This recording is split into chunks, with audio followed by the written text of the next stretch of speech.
puntos más fuertes es ofrecer white label y turnkey para los clientes. Cualquiera que esté pensando en invertir dentro de esta industria tiene nosotros al partner perfecto para darle una solución a medida, desde operaciones que ya llegan siendo grandes hasta otras que empiezan siendo pequeñas pero que poco a poco van escalando y van creciendo en el mercado. Actualmente estamos enfocados en Europa, Latinoamérica, África y recientemente estamos entrando bastante fuerte en Asia. Esperamos cerrar el año visitando México con 2 eventos. Estaremos en GAT y estaremos en Geek.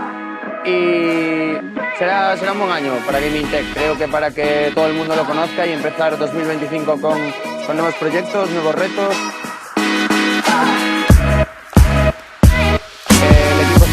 La empresa está creciendo y creo que es una gran oportunidad para cualquier cliente llegar ahora a nuestro lado.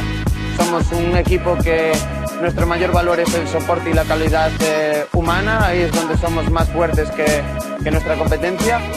Entonces creo que es de suma importancia que cualquiera que esté pensando en lanzar una nueva operación aproveche también este momento con nosotros y pueda crecer más fuerte y más rápido que de costumbre.